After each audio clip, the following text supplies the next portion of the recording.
सर्वात अगोदर भगवान नारायणाने ब्रह्मदेवाला त्या ठिकाणी सांगितले, सृष्टीच्या आधी कालची ती कथा त्या ठिकाणी आहे।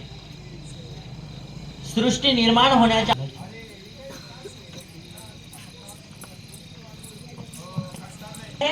तर ही कथा सृष्टीच्या आधी बसूनची आहे, सृष्टी उत्पन्न होण्याच्या अगोदर बसूनची आहे।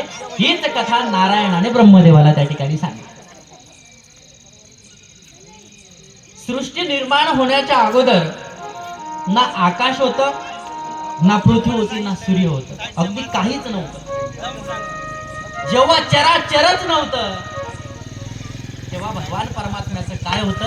फक्त तत्व शिल्लक होतं, आणि तेच म्हणजे श्रीमद भागवत हे आहे।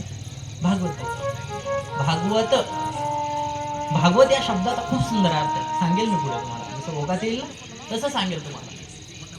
हा सगळ्या डोक्यातून काढून टाका, जे झालं ना ते सगळं असं लगेच निग्लेक्ट करायचं, सॉफ्टवेअर डिलीट असं। आणि अनंत क्षीरसागरावरती असणारा भगवान परमात्मा योग निद्रेमध्ये त्या ठिकाणी विसावलेला आहे। आणि तेव्हा त्याच भगवान परमात्म्याच्या नाभी कमलातून एक कमल चतुर्भुज ब्रह्मदेव त्या ठिकाणी प्रगट झाल्याच्या नंतर तो ब्रह्म त्या ठिकाणी संभ्रमामध्ये पडला। कशामध्ये पडला? संभ्रमामध्ये पडला।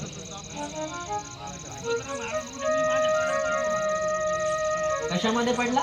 त्याला संभ्रम त्या ठिकाणी निर्माण झाला की